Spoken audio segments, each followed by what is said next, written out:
Olá, esta é a nossa aula de Política e Teoria do Estado 2. O nosso primeiro tema é separação de poderes. Evidentemente, se pensamos em separação de poderes, o teórico principal, o mais importante teórico, é Montesquieu. As pessoas muito falam de separação de poderes, mas muito pouco estudam o que Montesquieu realmente disse a respeito do tema. Cada estado, segundo Montesquieu, tem 3 tipos de poder. Primeiro, o poder executivo das coisas que dependem do direito das gentes. Repito, poder executivo das coisas que dependem do direito das gentes. Este primeiro poder executivo das coisas que dependem do direito das gentes é detido, segundo Montesquieu, pelo monarca e tem como papel ou função manter a ordem interna e a segurança externa. Se trata de um executivo que não deve intervir. Se trata de um executivo tímido, bem ao gosto dos teóricos do liberalismo clássico. O liberalismo clássico, evidentemente, abomina os excessos do Estado, os excessos do absolutismo, abomina a intervenção estatal. O papel do Estado, segundo Montesquieu, é resguardar a liberdade individual, conferir securitas. Então, estamos diante de um poder que pouco intervém. E mais ainda, é o equivalente do atual poder executivo. Mas Montesquieu dificilmente, se ele pudesse voltar a viver e observar os atuais poderes executivos, Montesquieu dificilmente aceitaria o grau de intervencionismo que o poder executivo tem hoje. Montesquieu dificilmente aceitaria isto. Pelo contrário, Montesquieu queria um Estado que fosse, numa expressão irônica de outro autor, guarda noturno, ou seja, vigilante da propriedade e da liberdade alheias. O segundo poder de Montesquieu é o poder executivo das coisas que dependem do direito civil. Não errei, poder executivo das coisas que dependem do direito civil. Montesquieu apelidou esse segundo poder de poder de julgar. Trata-se, evidentemente, do atual poder judiciário. Note, sublinhe, Montesquieu jamais empregou a expressão judiciário. No máximo, e na melhor das hipóteses, ele usa poder de julgar. Esse segundo poder, poder executivo das coisas que dependem do direito civil, é detido por juízes. Mas note bem, não são juízes de carreira, não são funcionários públicos que tenham prestado concurso. Pelo contrário, os juízes são recrutados de tempo em tempo junto aos populares. Os juízes não são funcionários públicos de carreira. Montesquieu não pretendia formar um judiciário composto por servidores públicos. O papel desse poder de julgar é punir os crimes e resolver os conflitos entre os particulares. Uma coisa a ser dita é que o juiz de Montesquieu é, em francês, la bouche de la loi, ou seja, a boca da lei. Quanto mais fiel à letra da lei for o juiz, melhor para Montesquieu. Montesquieu não queria um juiz criativo. Montesquieu não desejava um juiz ativista. Montesquieu dificilmente quereria um juiz alternativo, como poderíamos dizer hoje. Pelo contrário, o juiz de Montesquieu é apegado à letra da lei. É isso que significa la bouche de la loi, literalmente a boca da lei. Nada de criatividade. Pelo contrário, meus caros e minhas caras, o juiz de Montesquieu é a fria razão do direito capaz de moderar as paixões humanas. O terceiro dos poderes de Montesquieu é o poder legislativo. E aí devemos acrescentar, o poder legislativo ele é bicameral. Há uma Câmara baixa e uma Câmara alta. Evidentemente que é o modelo da Inglaterra, legislativo bicameral. A Câmara Baixa é composta por membros eleitos, recrutados junto ao povo. Leia-se, na verdade, a burguesia. Isso na Inglaterra significa a Câmara dos Comuns. A Câmara Alta, ela é, na ideia de Montesquieu, modelo inglês novamente, ela é hereditária. E mais ainda, os membros da Câmara Alta têm um mandato vitalício. A grande discussão é saber, primeiro, a função do poder legislativo, que é elaborar e revogar as leis, e depois o papel no poder legislativo, na função legiferante de cada uma das casas, de cada uma das câmaras. E aí é fácil ver. A Câmara Baixa, Câmara dos Comuns na Inglaterra, tem o papel de estatuir, ou seja, deliberar, criar. Então, aos comuns é reservado o papel da criação. Diferentemente, a Câmara Alta, para Montesquieu, tem o papel de impedir. Literalmente é isso. Pouvoir d'empêcher. Poder de impedir. A Câmara Alta serve para moderar a Câmara Baixa, para conter os excessos eventuais da Câmara Baixa. Será que seguiram esse ensinamento de Montesquieu? Será que essa concepção de Montesquieu de uma Câmara Baixa que cria e uma Câmara Alta que impede, que controla os excessos, será que seguiram o modelo de Montesquieu na atualidade? Perguntando de outro modo, será que quem elabora as constituições atuais bebe na fonte de Montesquieu? A resposta é afirmativa. Pense na nossa Constituição Brasileira de 88. Evidentemente que o nosso Senado, a nossa Câmara Alta, o nosso Senado não é hereditário, nem vitalício.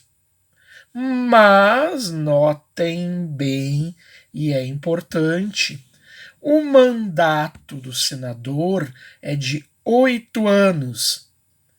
O mandato de um deputado federal, nós sabemos, é de 4. E mais ainda, para ser senador é preciso ter 35 anos ou mais. Essas duas características têm um papel nitidamente conservador ou moderador, se quiserem. Por que 8 anos? 8 anos é um prazo para o esquecimento. 8 anos é o tempo do esquecimento. 8 anos permite que o legislativo, por meio do Senado, tome decisões impopulares e o eleitorado, mais adiante, esqueça dessas decisões impopulares. E a idade mínima de 35 anos significa que o candidato a senador e o senador eleito supostamente estarão numa fase da vida mais conservadora. Imagina-se, nesse sentido, que os jovens sejam mais ousados. Será que é verdade isso? Há essa ideia, a ideia de que o jovem é mais ousado, é revolucionário, e que com a idade ele vai pensando na família, no patrimônio e abandona essas coisas. Então a idade mínima de 35 e o mandato mais longo são características conservadoras de uma Câmara Alta que tem a velha função atribuída por Montesquieu de moderar a Câmara Baixa. Esse é o papel da Câmara Alta. O Senado brasileiro tem um outro papel, no entanto, que não tem a ver diretamente com a teoria de Montesquieu. Vocês sabem muito bem que cada estado brasileiro, grande ou pequeno, populoso ou não, cada estado brasileiro tem 3 senadores. Isso gera uma certa incompreensão. Alguns diriam, isso gera uma injustiça mesmo. Para ser eleito senador por um estado pequeno, são necessários milhares de votos. Para ser eleito senador por um estado grande e populoso, são necessários milhões de votos. E, no entanto, no final, cada estado desses, não importando o tamanho, terá 3 senadores. Isso é errado, é injusto? Não acredito nessa ideia. E quando nós estudamos política e teoria do Estado, a meta também é vencer preconceitos, abandonar um pouco o senso comum. Há uma explicação para isso. Qual é a explicação? Nós somos, como muitos países, uma federação. E na federação deve existir um mínimo de paridade, um mínimo de equilíbrio entre os diversos membros da federação, um equilíbrio entre os estados membros. Nesse sentido, se cada estado tivesse, hipoteticamente, um número de senadores proporcional à sua população, os estados mais populosos dominariam mercê da sua maioria populacional. Por isso mesmo é que um Senado que tem 3 senadores por estado garante, de alguma forma, garante a paridade entre os estados membros. Na lição do saudoso professor da URGS, Darcy Azambuja, um clássico de teoria geral do Estado, na lição de Darcy Azambuja, também autor regionalista e político importante na era Borges, o grande Darcy Azambuja, gaúcho de Encruzilhada, se não houvesse paridade entre os estados quanto ao número de senadores, os estados mais populosos dominariam. Diz ele, dominariam mercê da sua maioria. Então há uma explicação para essa igualdade de senadores por cada estado, apesar das diferenças de tamanho e de economia entre os estados, há uma explicação, paridade e equilíbrio que deva haver em uma federação. Eu também devo dizer que na maior parte das constituições atuais há bicameralismo. Na Inglaterra, na França, na Itália, na Espanha, há muitos e muitos países que adotam a solução bicameral. E nisso, um exemplo da força do grande Montesquieu. O que é de se ressaltar, porém, é que uns poucos países adotaram a experiência de parlamentos com uma casa só, o que os portugueses chamam de monocameralismo, parlamento de uma casa só. Aliás, o primeiro exemplo é justamente Portugal. Portugal, com a sua Constituição, que foi elaborada em 76, Constituição resultante da Revolução dos Cravos, Portugal só tem uma casa no parlamento. Outro exemplo de monocameralismo é a Venezuela. Esses exemplos, de monocameralismo, eles têm uma consequência possível, potencial ao menos. Qual é essa consequência potencial? É a aceleração da política. Se nós pensarmos bem, o papel do Senado é desacelerar o processo legislativo, é moderá-lo. Montesquieu era liberal. Montesquieu nos propõe essa fórmula de 3 poderes. Montesquieu combate o absolutismo, desconfia do absolutismo, mas ao mesmo tempo, Montesquieu também desconfia da democracia. Montesquieu, bom liberal, desconfia da democracia. Por que eu digo isso? Porque as relações entre liberalismo e democracia nem sempre foram tranquilas, nem sempre foram pacíficas. Montesquieu reserva um lugar na sua fórmula para o povo, na Câmara Baixa. Mas Montesquieu não confere todo o poder ao povo.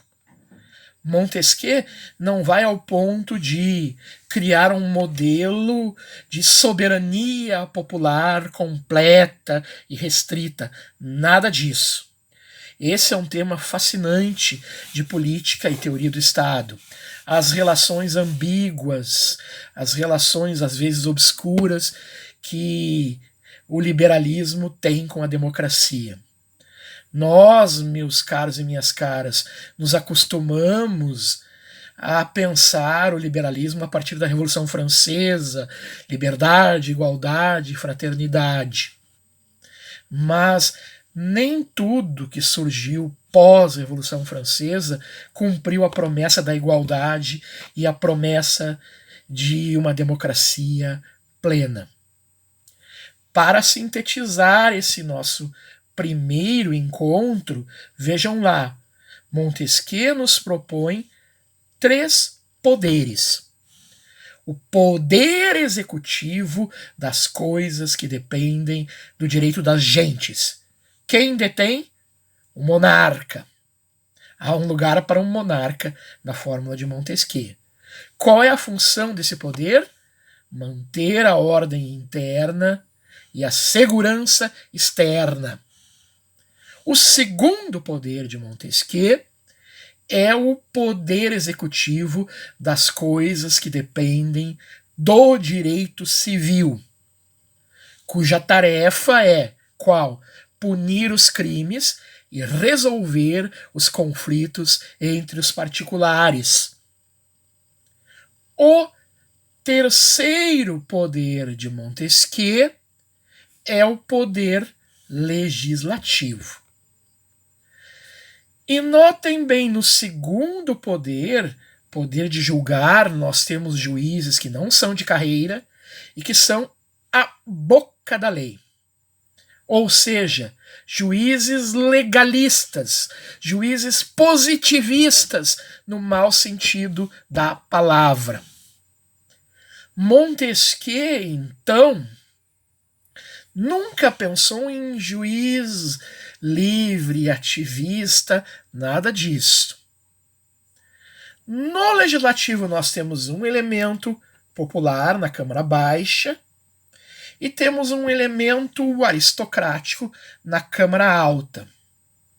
Montesquieu, inclusive, dirá que os lords, modelo inglês, membros da Câmara Alta, eles não só moderam a Câmara Baixa, como servem para julgar os próprios pares. Então, os nobres, para Montesquieu, têm um privilégio, ou para usar de uma linguagem mais isenta, uma prerrogativa. Os nobres devem ser julgados, segundo Montesquieu, pelos seus pares da Câmara Alta. Vejam, é fascinante a fórmula de Montesquieu. Há uma série de ideias nela que eu espero ter esclarecido. Leia aquele famoso capítulo de Montesquieu denominado Da Constituição da Inglaterra. Montesquieu toma a Inglaterra como um modelo. Evidentemente que ele tem lá uma interpretação própria, nem sempre fiel ao modelo original, dirão alguns. Mas o objetivo de Montesquieu, de qualquer forma, com a separação de poderes, é garantir a liberdade individual. Montesquieu não defende um Estado social. Vejam bem, não defende um Estado social. Montesquieu pensa no direito e na política organizados para resguardar a liberdade individual. A liberdade em Montesquieu, aliás, tem um duplo valor. Ela é a finalidade suprema do direito e da política. O direito e a política, para Montesquieu, se organizam, se estruturam para garantir a liberdade. E a liberdade, mais ainda, para Montesquieu, ela é um meio para que o indivíduo, por si, trabalhe e prospere. Vejam bem, Montesquieu não é um filósofo de extremos. Montesquieu é um pensador da moderação, dos limites. O que explica Montesquieu, segundo um grande analista contemporâneo, Jean Starobinsky, o que explica Montesquieu é a euritmia do desejo. Nós somos infelizes porque desejamos demais, ou, ao contrário, porque desejamos pouco, porque somos apáticos. O segredo da felicidade, ao contrário, estaria na euritmia do desejo, no bom ritmo do desejo. Vale dizer, Montesquieu pensa sempre em equilíbrio. Nós não podemos desejar menos nem demais. É sempre no bom ritmo. Se nós temos liberdade individual, façamos uso dela de uma boa maneira. Igualmente, Montesquieu reconhece todo homem que tem poder é levado a abusar do mesmo. E quanto maior a concentração de poder, maior o risco de abuso. Por isso a separação de poderes. O tema é fascinante, vocês já perceberam. E para o nosso próximo encontro virtual, assíncrono, nós vamos refletir sobre algo altamente relevante e de utilidade prática, por assim dizer, para qualquer jurista, seja ele advogado, juiz, promotor, procurador do Estado, diplomata. Qual é a relação entre os poderes de Montesquieu? Como é que se relacionam os poderes de Montesquieu? Fica isso tudo para a próxima aula. Muito obrigado e não percam!